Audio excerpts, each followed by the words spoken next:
senhora já respondeu algum outro processo criminal além desse? Nunca. Então, vou lhe perguntar agora sobre os fatos desse processo. Sim, senhor. A senhora conhece a acusação que existe contra a senhora aqui nesse processo? Sim. O que a senhora tem a dizer sobre essa acusação? Ela procede, não procede? Eu posso elaborar? Sim, por favor.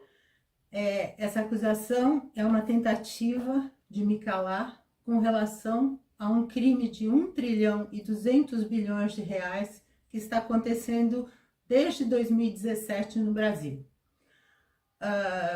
Portanto, respondendo à sua pergunta, não tem o menor cabimento, isso até a delegada de Polícia Federal, Dominique Oliveira, uma conversa informal comigo, que foi assim que ela disse que seria a nossa conversa, ela me isentou de qualquer crime. O relatório dela diz claramente que eu não cometi crime algum. Aqui na acusação, que a senhora teria, né, no 4 de janeiro de 2020, publicado um vídeo no YouTube que existe a transcrição, parte desse vídeo aqui na denúncia, com algumas acusações feitas ao senhor Caio Megali e à senhora Sinara. Nesse vídeo, a senhora, então, relaciona ambos a atos de corrupção. A senhora reconhece a autoria desse vídeo? Sem dúvida, não só esse, como diversos outros. Então, ela foi a senhora mesma quem afirmou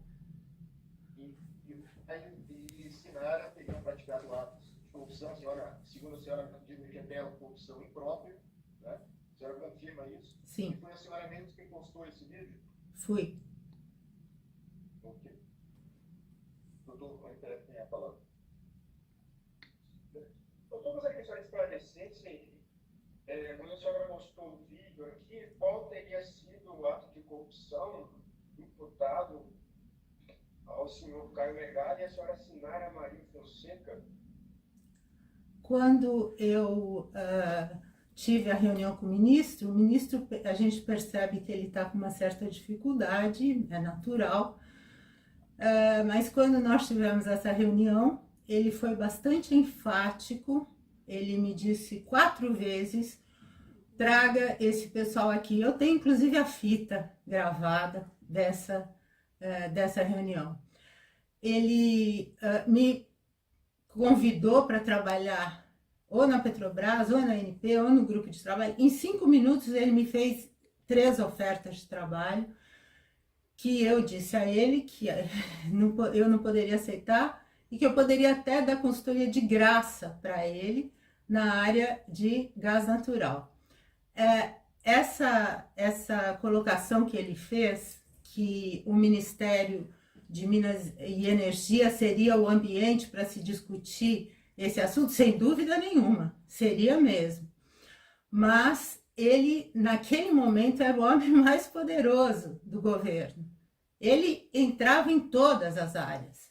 E ele falou para mim 4 vezes, desculpa, traga esse pessoal aqui. O Caio Megali, visivelmente, a linguagem corporal dele deixava muito claro que ele estava incomodado, a ponto do ministro fazer um gesto para ele, no sentido de que ele se calasse, e disse a ele, eu não me importo em prestigiá-los. Eu estou apresentando o contexto para lhe responder. Diante disso, nós saímos dessa reunião certos de que haveria reunião com os CEOs. E, a partir desse momento, Caio Megali começou a colocar impedimentos, atrás de impedimentos, até que ele simplesmente cancelou a reunião, sem nenhuma explicação, sem nada. E Sinara Maria Fonseca de Lima, em uma conversa comigo, que até ela assumiu esse fato no depoimento dela, ela disse que quem decidia, quem conversaria ou não com o ministro era ela. Então, o ego dela era maior, foi maior do que a necessidade da indústria brasileira de recuperar uma posição melhor. O Brasil já foi a 8ª potência mundial industrial, hoje está em 64º lugar, e o gás natural é fundamental, um preço bom de gás natural é fundamental, e o gás no Brasil é um dos mais caros do mundo, especificamente em São Paulo, na Comgás, que é de Rubens Ometo Silveira de Mello. A Comgás pratica um preço para o grande consumidor industrial 6 vezes superior àquele que nós traríamos o gás da Bolívia. A relação disso com a minha colocação de que Caio Megali e Sinara Maria Fonseca de Lima praticaram corrupção passiva é que Caio Megali é intimamente ligado a João Dória. Houve uma negociação escusa, pelo que saiu na imprensa, entre o Banco Itaú e a Prefeitura de São Paulo em 2016, quando Caio Megali trabalhava no Itaú. A situação dessa dívida entre São Paulo e o Banco Itaú foi resolvida e Caio Megali passou a trabalhar com João Dória, isso na prefeitura. Em 2018, Rubens Ometo elegeu João Dória, ele foi o maior contribuidor de campanha de João Dória. E o preço do gás natural é simplesmente 6 vezes maior. Ou seja, essa situação fez com que Caio Megali desobedecesse uma ordem direta do ministro Paulo Guedes, no sentido de que nós tivéssemos essa reunião com os CEOs, aonde nós apresentaríamos essa alternativa de importação direta de gás da Bolívia. Faz 30 anos que o mercado de gás natural está engessado no Brasil por conta de Rubens Ometo. Certo, senhores. Porque, doutor Igor, deixa eu ter falado. Obrigado, coletiva. Boa tarde, Patrícia. Deixa eu te fazer umas perguntas aqui. Você tem a liberdade para responder da maneira como você achar mais adequado, tá? Perfeitamente. Eu quero iniciar questionando se você tem algum comentário a fazer com relação aos depoimentos que foram trazidos, seja pelos informantes, seja pelas testemunhas no processo, que principalmente da audiência que teve no dia 20 de fevereiro desse ano. Perfeitamente. Obrigada, doutor Igor. Eu entendo perfeitamente, meritíssimo e senhores advogados, que eu não posso ler, mas eu tenho umas anotações aqui e eu peço o direito de segui-las. Posso? A senhora pode consultar rapidamente, não pode ficar lendo. Perfeitamente. Perfeitamente. Bom, com relação às colocações, em primeiro lugar, doutor Igor, Sinara Maria Fonseca de Lima, gostaria de ressaltar que, durante o depoimento dela, ela assumiu ter dito a mim que quem decidia, quem falava ou não com o ministro Paulo Guedes era ela. Essa é a colocação que eu tenho para fazer com relação a ela. Com relação a Caio Megali, antes de entrar no assunto propriamente dito, eu gostaria de fazer uma observação. O ex-presidente Bolsonaro, ele está implicado juridicamente numa questão de joias que ele tentou vender, de relógios que ele tentou vender, e que não lhe pertencem. Não lhe pertenciam, por quê? Porque qualquer pessoa sabe que quando você recebe algum presente em missão diplomática, você precisa entregar para os canais competentes, porque esse presente não é seu, esse presente é do Brasil. E o ex-presidente está enfrentando questionamentos por esse comportamento. Eu gostaria de ressaltar que Caio Megali, ele recebeu um relógio Cartier de $10 mil numa missão diplomática e não entregou, que é um relógio do Brasil, não é dele, e não entregou aos canais competentes. Isso, para mim, é prova de que ele se beneficiou de algo que não é dele. Me parece a definição de corrupção. Com relação à tentativa que ele fez de insinuar que eu fui ao Ministério de Economia para vender alguma coisa, é patético isso, eu jamais faria uma coisa dessas. Eu fui lá, quando o ministro me ofereceu 3 empregos, eu disse a ele que eu daria consultoria gratuita para o Ministério. Foi essa, porque a minha intenção era trazer gás da Bolívia. Eu tenho uma carreira de 40 anos. Faz 40 anos que eu trabalho com as indústrias, as maiores indústrias do Brasil. O que eu queria era trazer o gás natural mais barato para os meus clientes. Eu não estava pedindo nada para o Ministério da Economia. Outra coisa também que ele falou é que ele teria levado a minha proposta dentro do Ministério e não ganhou, segundo as palavras dele, não ganhou tração. É uma coisa impossível, porque eu não deixei um papel com o ministro, nada, eu só deixei o meu cartão de visitas, mais nada. Eu não tinha um papel em mãos. Por quê? Porque a ideia era que nós tivéssemos essa reunião com os CEOs, aonde nós apresentaríamos a proposta de diminuição do preço de gás natural, que era a alternativa gás natural Planckier. Então, ele não tinha nada para levar, ele não se lembrou para quem ele ia levar, ele não se lembrou o que ele ia levar, e ele simplesmente joga essas coisas ao ar com responsabilidade zero. Ele não assume responsabilidade alguma sobre o que ele fala.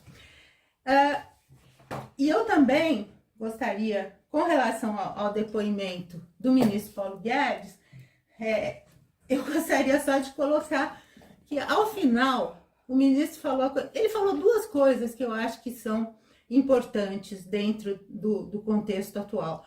A primeira, ele disse que ele achava que estavam exagerando, eu estava exagerando e Caio Megali e Sinara Maria Fonseca de Lima estavam exagerando em termos entrado nesse processo de calúnia.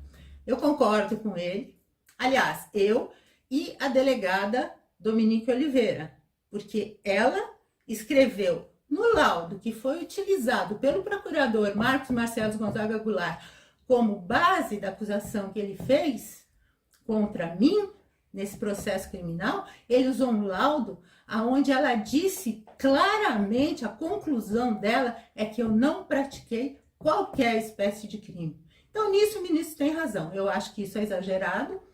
E, no final do depoimento, a última coisa que ele disse foi que Caio Megali estava lá para marcar reuniões.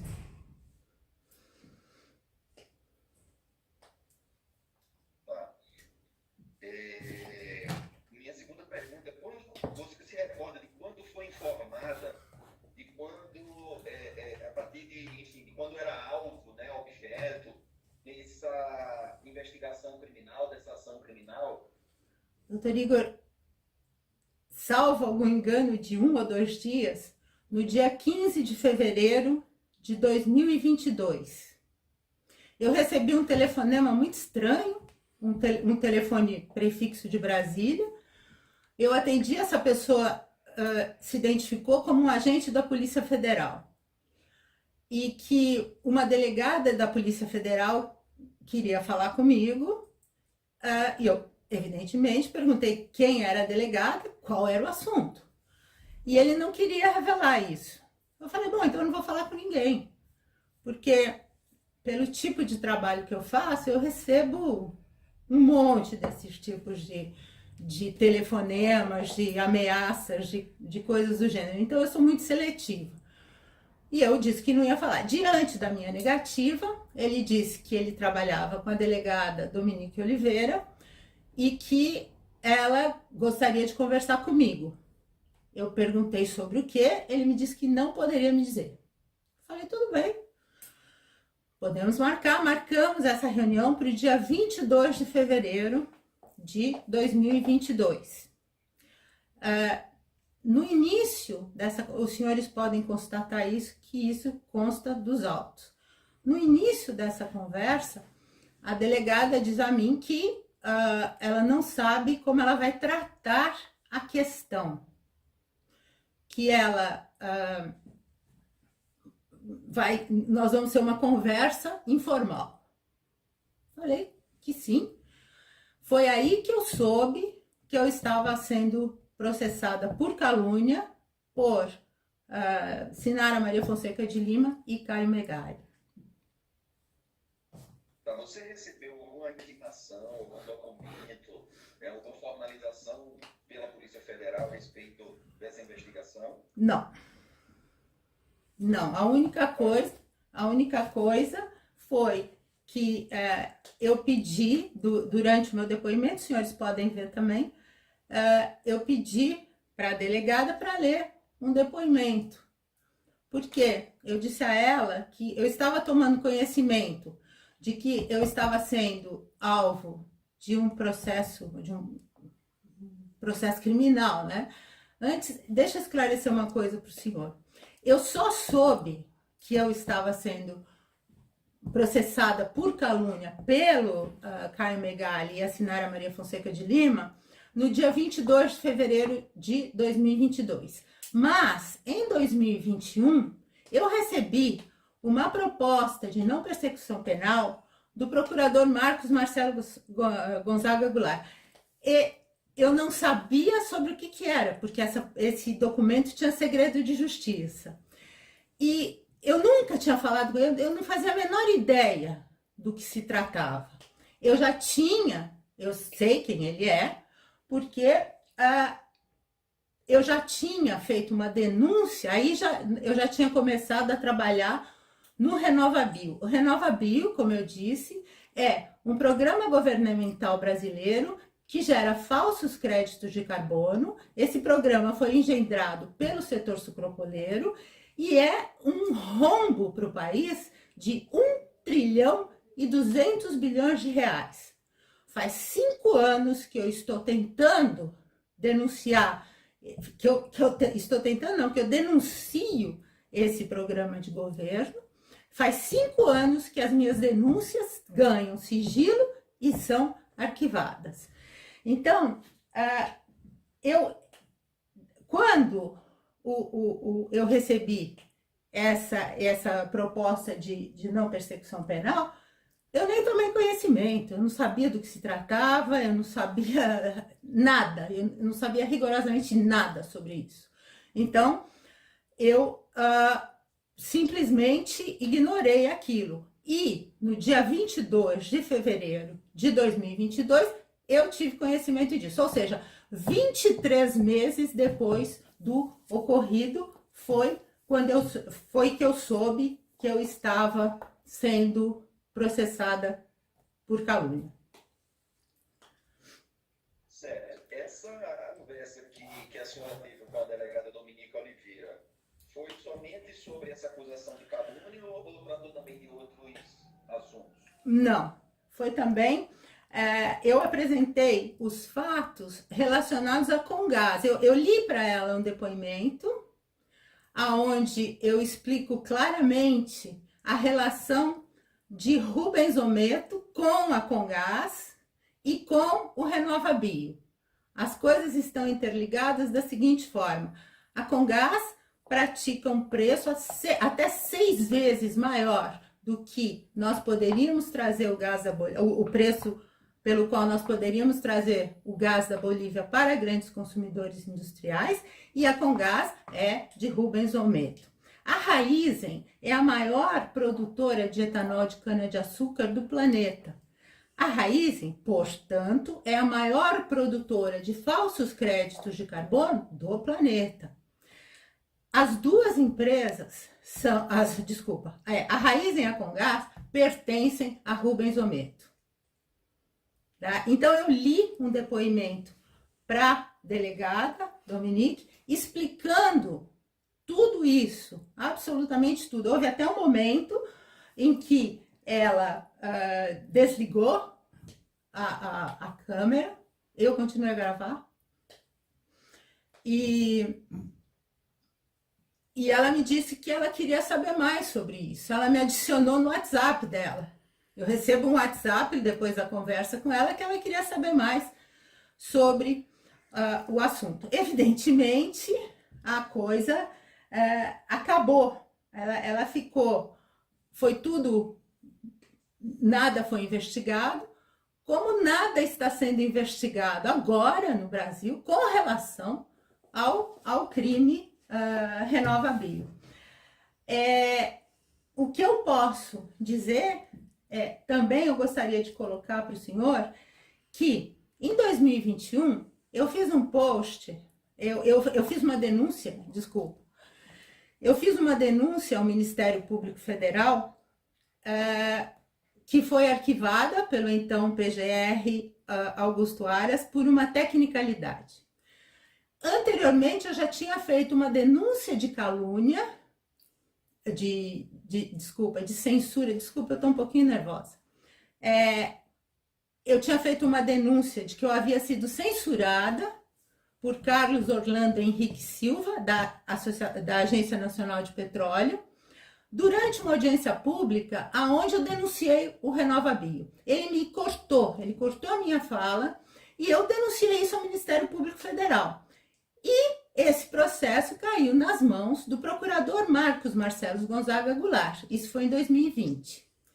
Em 2021, eu recebi essa proposta de não persecução penal e eu mandei, eu estava tratando disso quando eu fiz uma outra denúncia para o Ministério Público Federal, dessa vez muito mais técnica, muito mais elaborada, e o então vice-PGR, era Humberto Jacques de Medeiros, ele fez uma tentativa bastante inábil de refutar os meus dados técnicos. Quando ele fez isso, ele praticou um crime. Por quê? Porque ele arquivou a minha denúncia de um crime de 1,2 trilhão de reais. Ele arquivou a minha denúncia e apresentou um arrazoado para ter arquivado. Ao fazer isso, ele está praticando um crime, porque ele está acobertando e perpetuando um crime. Então, quando eu fiz isso, eu postei a notícia de arquivamento no meu LinkedIn e escrevi que o que ele escreveu, o arrazoado técnico que ele propõe, beira a boçalidade, porque realmente beira a boçalidade. Eu imagino que isso deva ter criado um clima ruim dentro do MPF.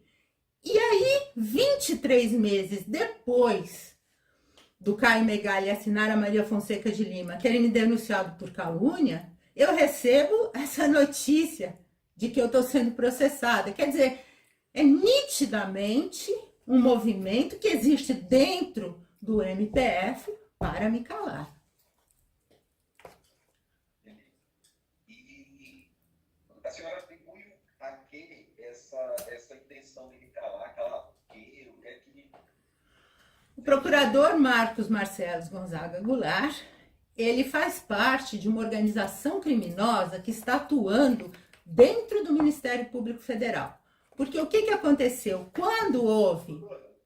Senhora Patrícia? Sim? É o seguinte, a senhora tem o direito de se defender dos fatos que são imputados nessa ação penal. Sim. Mas isso não significa que a senhora possa ficar atribuindo condutas criminosas a outras pessoas. Isso não faz parte do escopo do seu direito de defesa. Nós estamos tratando aqui de um fato delimitado, que é a postagem que a senhora fez em relação a 2 servidores públicos.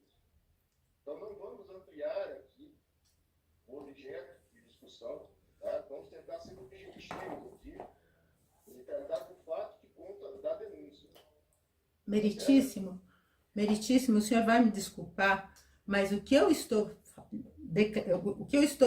declarando ao senhor, depois de 5 anos de perseguição onde a minha carreira foi destruída, 40 anos de carreira. Eu nunca tive um problema profissional na minha vida. A minha empresa nunca teve nenhum problema. Eu trabalhei para as maiores, a minha empresa trabalhou para as maiores indústrias brasileiras. Hoje, eu tenho que recorrer à Defensoria Pública da União, e cabe aqui uma ressalva: eu não poderia ter tido melhor aconselhamento jurídico do que eu estou tendo com o Dr. Igor se eu tivesse pago milhões a um outro advogado. Eu agradeço demais o que ele tem feito por mim. Agora, tudo o que eu estou relatando ao senhor refere-se a um crime de 1,2 trilhão de reais que estão diretamente ligados. É por isso que eu estou respondendo a essa ação criminal. Por isso que eu estou respondendo a esse processo. Porque eu estou sendo acusada injustamente, porque eu estou sendo acusado por uma organização criminosa que existe dentro do MPF e da Procuradoria-Geral da República. Eu tenho provas disso, meritíssimo. A senhora insiste nessa linha, deixa eu falar você que encerrar o seu interrogatório. Só para você me dar o seu interromper, doutor Codevila, se eu puder ligar para ela rapidinho, para conversar com ela, para a gente continuar o interrogatório. Ok, então. Mais alguma pergunta, Codevila? Posso, doutor Igor, posso falar? Pode Patrícia, de onde você parou, que eu estava perguntando o que é que tinha como objetivo calar, né, o que é que você tinha de importante para falar, e supostamente que essas investigações tentavam lhe silenciar. Tá. Primeiramente, eu gostaria de pedir desculpa ao juízo, porque eu estou nervosa, eu me sinto perseguida há 5 anos por um crime que eu não cometi. A Polícia Federal atesta que eu não cometi e, portanto, eu gostaria de pedir desculpas ao senhor. Continuando o que eu estava dizendo, há 30 anos o Brasil tem dono. O nome do dono do Brasil é Rubens Ometo Silveira de Mello. Quando eu vou explicar para os senhores, me permitam, o que é, qual é a extensão do poder de Rubens Ometo. Ele, nos últimos 30 anos, ele vem elegendo congressistas, políticos no Congresso Nacional, sistematicamente. Hoje, ele tem mais de 300 congressistas, entre deputados e senadores, a serviço dele. Isso não é nenhuma novidade, a imprensa cansa de dizer que Ometo tem a maior bancada no Congresso Nacional. Isso também fica muito fácil de se observar pelo que eu vou relatar agora para os senhores. Eu faço parte do grupo da ONU que audita as empresas certificadoras de créditos de carbono no mundo inteiro. Eu não sei se os senhores sabem, mas o crédito de carbono surgiu na ONU.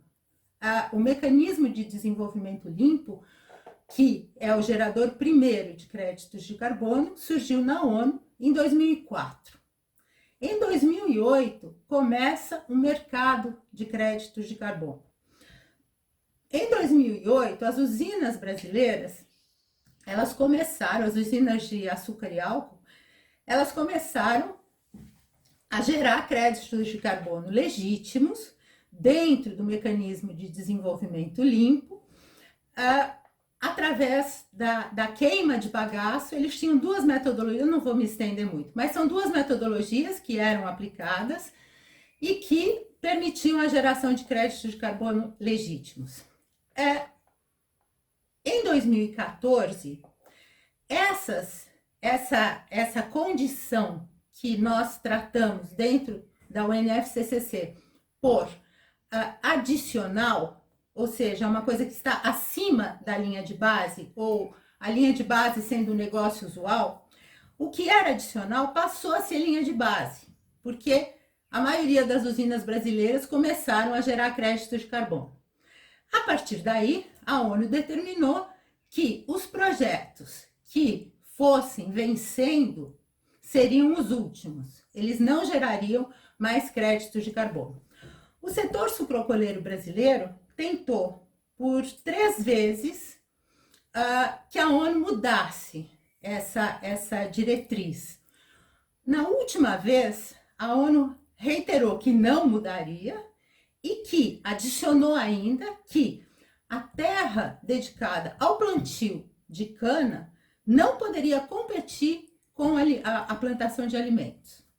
Ou seja, ela definitivamente fechou a porta para o setor sucroalcooleiro brasileiro, mundial, não só brasileiro, para créditos de carbono legítimos.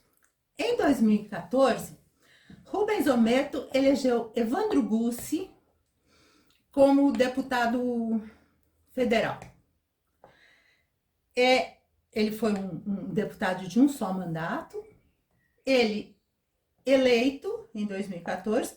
Em 2017, ele propôs um projeto de lei que passou a lei em 42 dias. É uma coisa absolutamente inédita. Eu vou pegar o número aqui.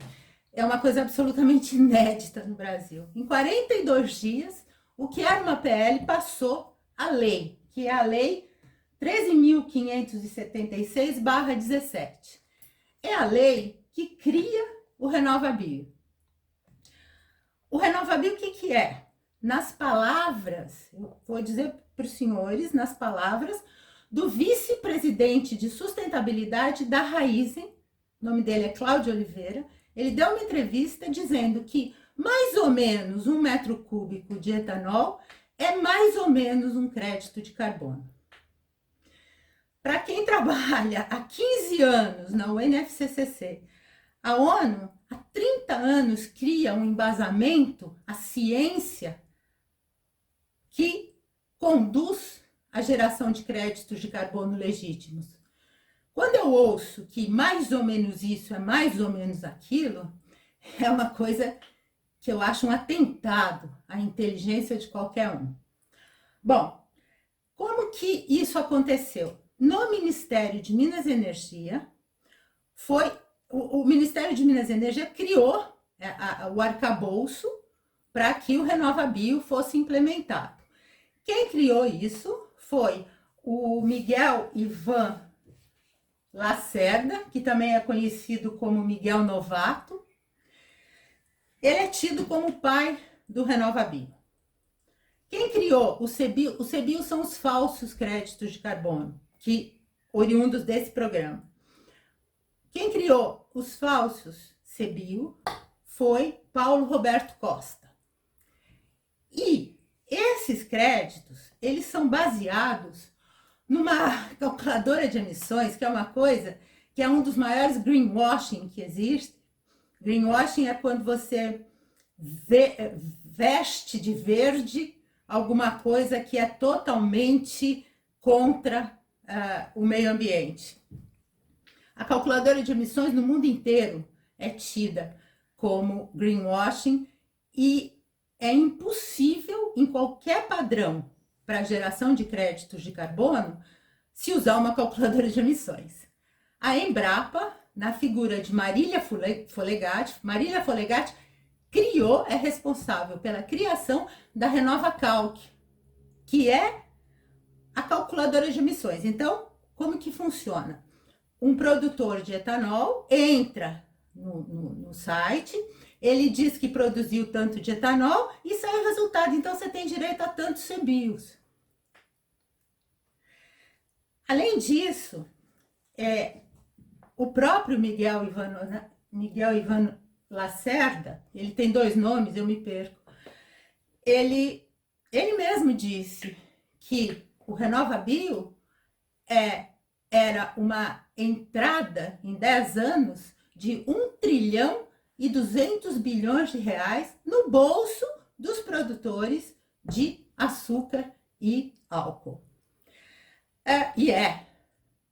Porque eles não precisam fazer rigorosamente nada, só o fato deles produzirem etanol gera esse falso crédito de carbono.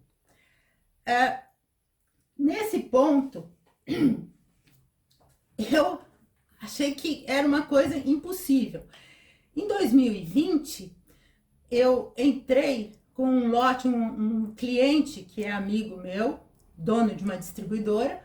Ele adquiriu 10 mil créditos de carbono legítimos e eu entreguei esses créditos, adquiriu por meu intermédio, e eu entreguei esses créditos para a ANP para que eles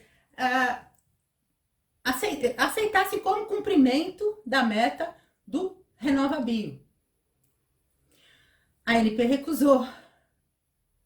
A ANP aceita e obriga as distribuidoras a comprarem falsos créditos de carbono que são escriturados pelo Bradesco e pelo Santander, são comercializados em reserva de mercado na B3, e a Comissão de Valores Mobiliários me diz que ela não tem nada a ver com isso, que não é problema dela.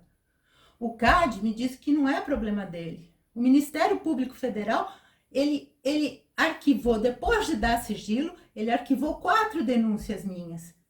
A Procuradoria-Geral da República arquivou 2 dessas, 4. O Tribunal de Contas da União chegou a abrir um processo para rapidamente encerrar. Ou seja, esse crime, alguém precisa investigar. Eu denunciei a Polícia Federal e a Polícia Federal está de mãos atadas. Eles não podem investigar, porque ninguém está pedindo que eles investiguem. Então, a razão do meu desconforto aqui, a razão da minha... Eu não me conformo, do meu inconformismo, é que um crime de 1 trilhão e 200 bilhões de reais que só privilegia o setor sucroalcooleiro brasileiro, eu provei que esse crime é falso. Eu provei que o RenovaBio é crime no Tribunal de Niterói. O juiz que extinguiu a ação, porque ele disse que ele era um tribunal muito pequeno para isso, ele reconhece que as minhas provas são irrefutáveis. Eu pedi, quando houve a mudança na PGR, eu pedi de novo que fosse investigado, porque eu tinha um fato novo. Eu pedi que fosse reaberta a denúncia arquivada por Humberto Jacques de Medeiros, porque eu tinha um fato novo, eu tinha provado no Rio de Janeiro que o RenovaBio é crime. Isso, o Leandro Musa de Almeida e o procurador, o atual vice-PGR Hindenburgo Chateaubriand Filho, eles entenderam que isso, o fato de eu ter provado no Rio de Janeiro que o RenovaBio é crime, que isso não é um fato novo. Eles mantiveram arquivada essa denúncia. O acordo entre o Mercosul e a União Europeia não foi assinado por conta da existência do RenovaBio. A COP30 corre risco de não acontecer por conta do RenovaBio. Será que nunca ninguém vai investigar? São 3 presidentes do Brasil envolvidos nisso. A Lava Jato foi um escândalo de 21 bilhões de dólares. O RenovaBio é um escândalo de 250 bilhões de dólares. São 10 anos de Lava Jato. Alguém tem que investigar isso. E tudo isso que está acontecendo comigo agora, toda essa informalidade em torno da acusação e, eventualmente, do processo que eu estou sofrendo agora, eles são para me calar. O intuito disso é que eu ficasse quieta, que eu não trouxesse à luz esse crime, porque esse crime é uma verdade ultra inconveniente. Era isso. Das perguntas que eu iria fazer, Patrícia, eu acho que muitas coisas você já terminou respondendo. Qual é a relação? Acho que você já abordou um pouco também, não sei se você quer falar mais alguma coisa, a respeito do processo, né, que você está respondendo com a Condás e esse RenovaBio. Acho que você já contextualizou bem. Você quer esclarecer mais alguma coisa a respeito disso? Bom, o que eu gostaria de reiterar é, primeiramente, sim, outra coisa que eu gostaria de falar.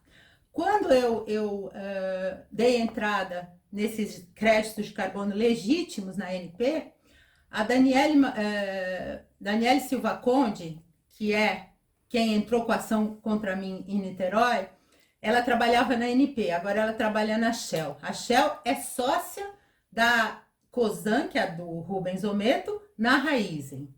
Não sei se dá para entender.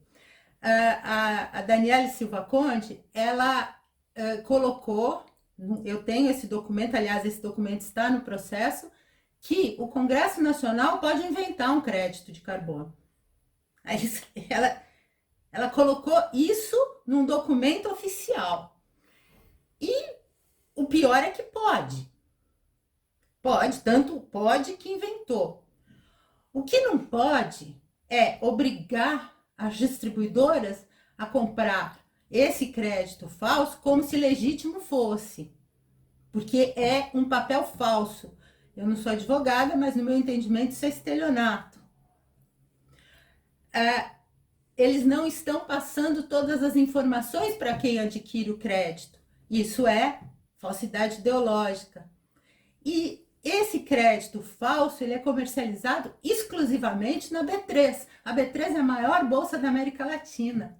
Ela comercializa falsos créditos de carbono e a CVM diz que não tem nada a ver com isso.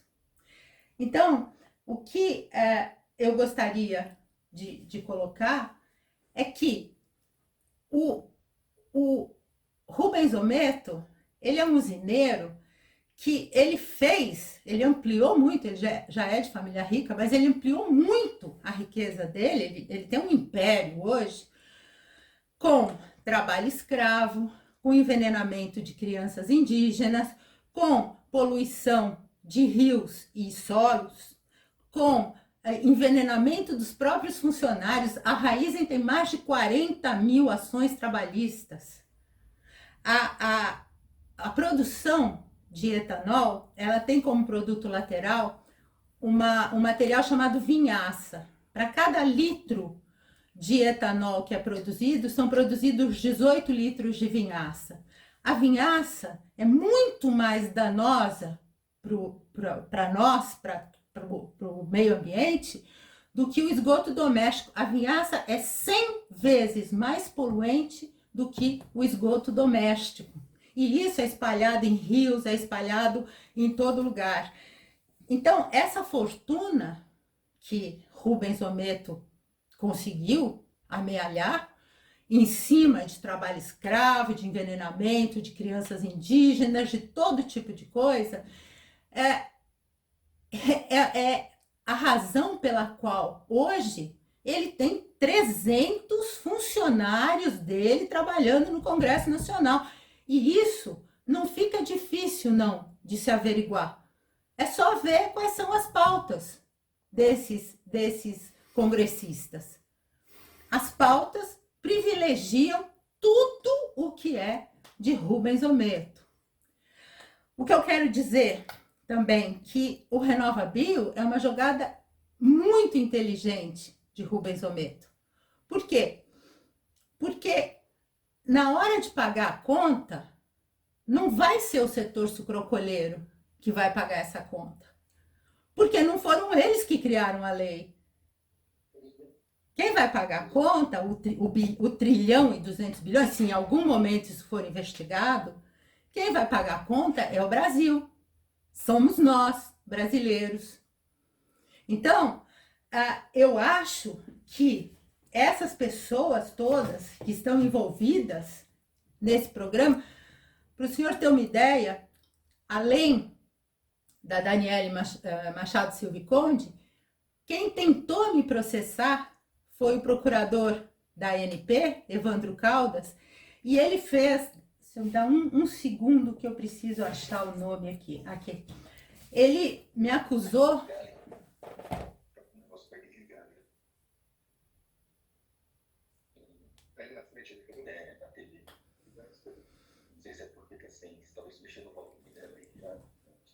Desculpa, pode continuar. Porque estava com uma notificação de que a TV ia desligar aqui, que eu acho que ela estava muito tempo sem mexer no volume, nada.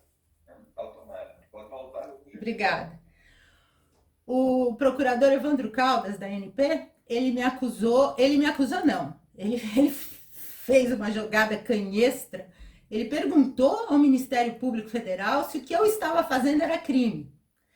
O interessante é que ele colocou todos os posts que eu faço no LinkedIn, que são muitos, e ele disse que eu coloquei que o RenovaBio envenena crianças indígenas. Como é possível um programa de governo envenenar criança? É uma coisa canhestra mesmo. E ele, nessa pergunta que ele faz ao Ministério Público Federal, ele coloca essa sandice, mas em nenhum momento ele colocou o que eu digo o tempo todo, que o RenovaBio é crime. Em nenhum momento ele contestou isso. Em nenhum momento ninguém contesta a minha argumentação técnica. Nunca. Nada disso acontece. Acontece que, por uma sorte enorme minha, esse processo, essa tentativa, essa denúncia de fato canhestra de Evandro Caldas, caiu nas mãos de um procurador ético, probo. O nome dele é Fernando Antônio de Alencar Alves de Oliveira Júnior. E antes de entrar com uma ação contra mim, ele me deu a oportunidade de falar, coisa que o procurador Marcos Marcelo Gonzaga Goulart nunca me deu, em nenhum momento. E quando o procurador Fernando Antônio de Alencar Alves de Oliveira Júnior mandou para mim a notícia de que ele tinha arquivado aquela denúncia ridícula, ele colocou que, no corpo do que ele escreveu, ele disse que a minha denúncia jamais poderia ter sido arquivada. Quer dizer, a maioria das pessoas que trabalham no sistema de justiça brasileiro é honesta, é íntegra, às vezes simplesmente fica de mãos atadas diante dos poderosos, mas a maioria presta. Patrícia, a gente caminhando aqui para o final. Sim. A respeito da Comgás, quando é que ela foi privatizada? Você sabe me dizer quem seria o proprietário dela e se esse Rubens Ometo que você tanto fala teria alguma relação com o João Dória? Perfeitamente. Que relação seria essa, assim? A Comgás foi privatizada em 1999.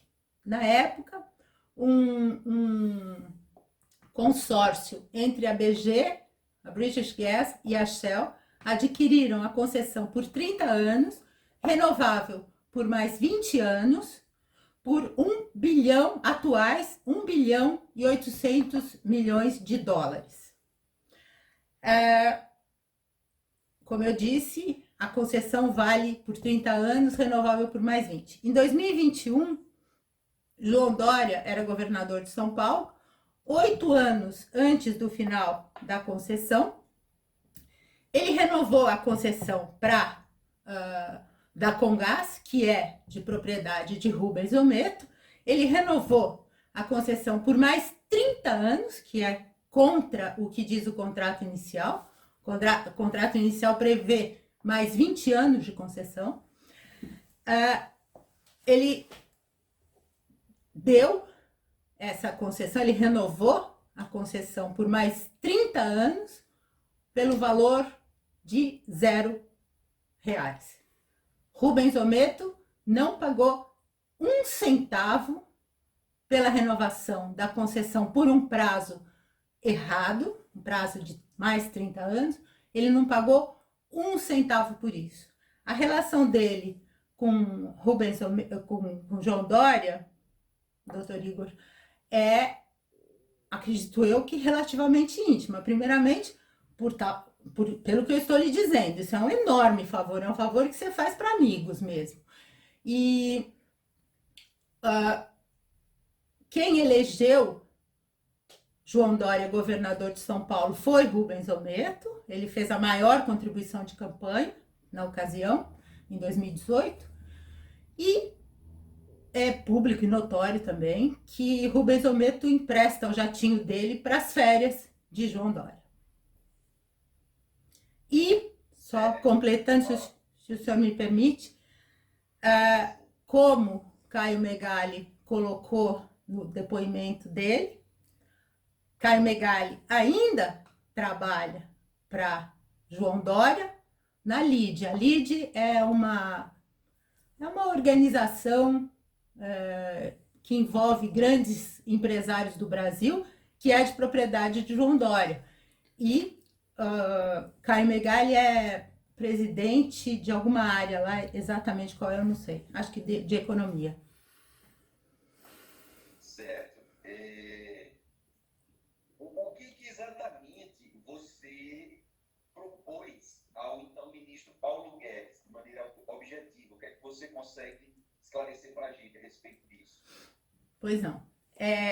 Como eu disse aos senhores, a minha empresa tenta abrir o mercado de gás natural no Brasil há 30 anos. O mercado está engessado por conta de Rubens Ometo. É ele o responsável pela atual situação da indústria brasileira. O gás natural brasileiro é o segundo mais caro do planeta. Então, desculpa, doutor Igor, fugiu. O senhor pode perguntar de novo? Não, o que é que você efetivamente propôs ao ministro Paulo Guedes? Sim, desculpa. Eu estava pensando no que ele falou agora.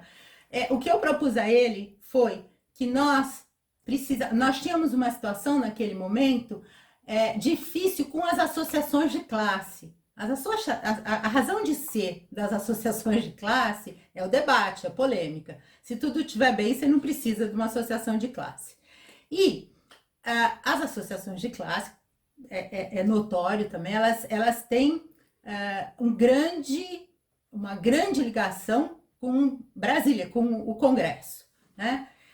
Então, nós estávamos enfrentando um problema com algumas associações de classe para levar, eles estavam desestimulando os donos, os CEOs das grandes consumidoras de gás natural no Brasil a participar do concurso aberto. O concurso aberto é um momento onde a Agência Nacional de Petróleo abre o Gasbol é o gasoduto Bolívia-Brasil. Ele abre espaço para outros carregadores. Então, nós, em 1997, nós conseguimos a Planchet conseguiu as 3 primeiras autorizações de importação direta de gás natural para grandes consumidores industriais. Nossos 2 clientes em São Paulo, que eram Nadir Figueiredo e Klabin, ficaram com o gás parado no Citygate. O Citygate é onde existe a transferência de custódia, aonde o gás que vem no duto grande passa para os dutos de distribuição. E nesse momento você paga a tarifa de distribuição e o gás é levado até a tua unidade fabril.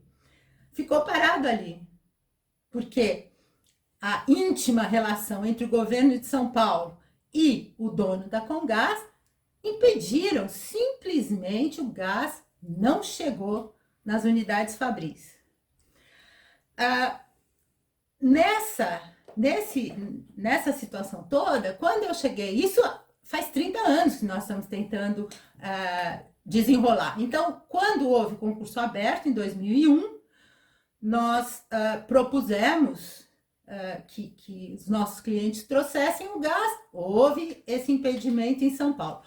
Quando foi em 2018, desculpa, em 2018, a ANP abriu outro concurso aberto. Olha o tempo que levou. Mas abriu um outro concurso aberto. Nisso, nós entendemos que, talvez com a mudança de governo, eu reconheço que eu sou bem poliana, mas que talvez houvesse uma possibilidade das coisas mudarem.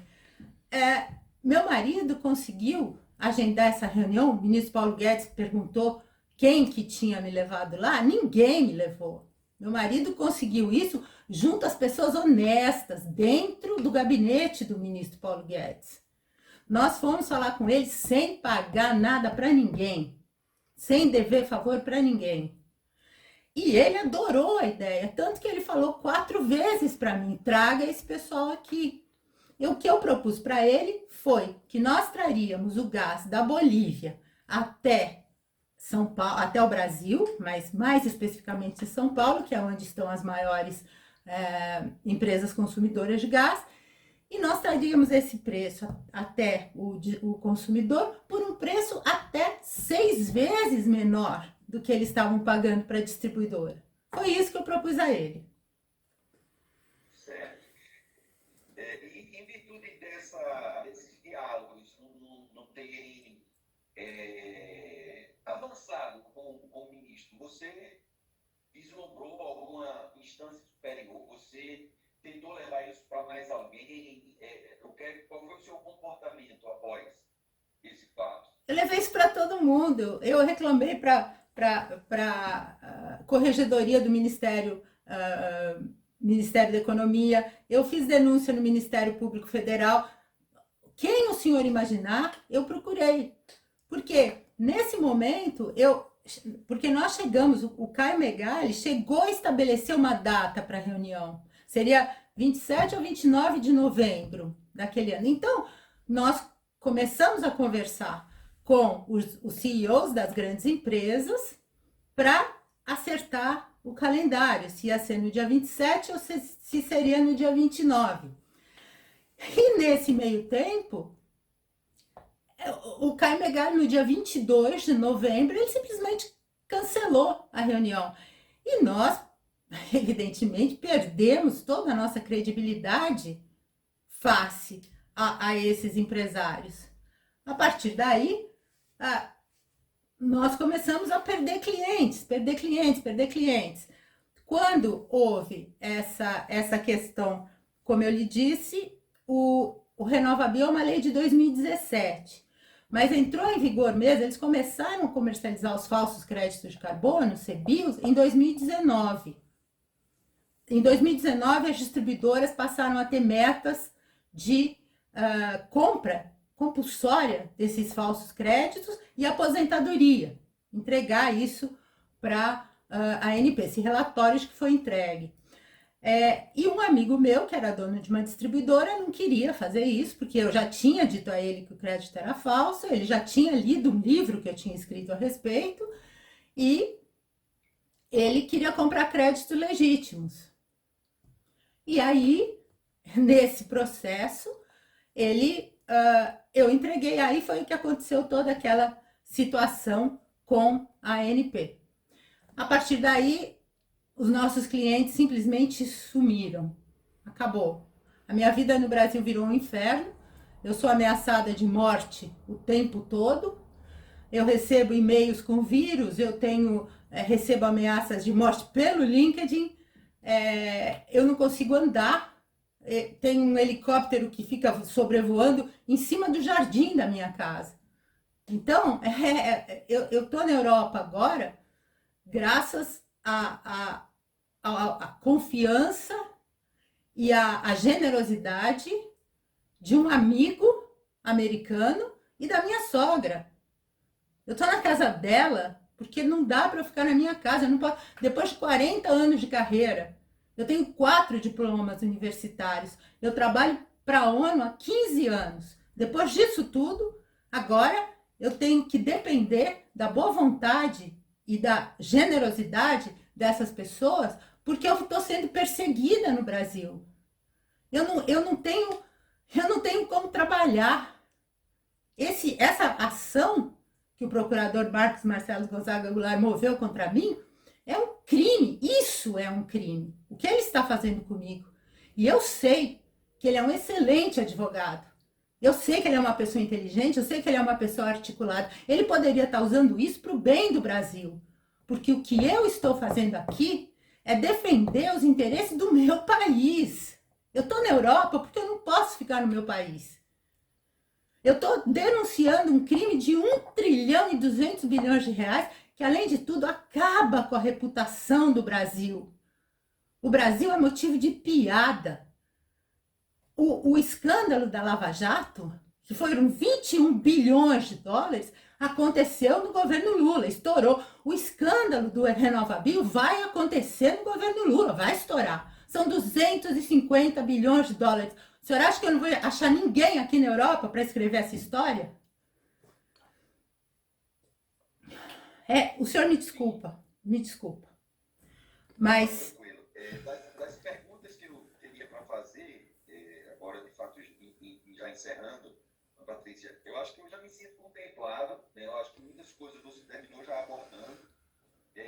Enfim, eu faço essa pergunta para todo mundo, né, que eu defendo aqui, ao final do interrogatório.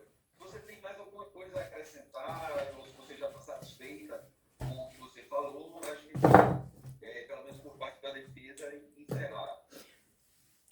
Obrigada, doutor. Em primeiro lugar, eu gostaria de agradecer demais ao senhor. O senhor, além de ser um advogado brilhante, o senhor é uma pessoa íntegra, o senhor é corajoso e eu lhe agradeço de coração. O que eu tenho a dizer, eu tenho um pedido a fazer para o meritíssimo juiz Francisco Codevilla.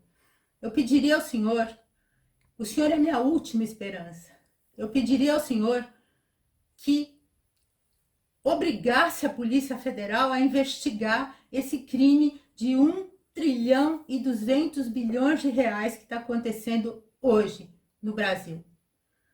Eu sei que o senhor tem poderes para isso, eu sei que não é uma decisão fácil, mas eu agradeceria demais se o senhor pudesse fazer isso.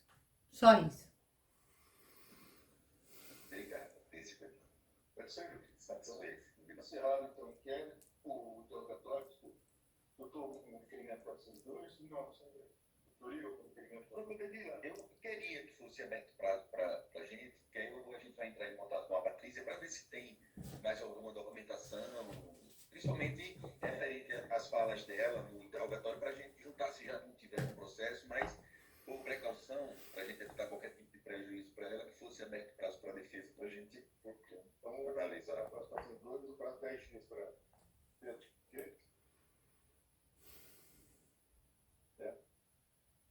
Tá bom, então. Então, está encerrada a audiência. Obrigado a todos. Muito obrigada. Boa noite. Desculpa, boa tarde. Obrigada.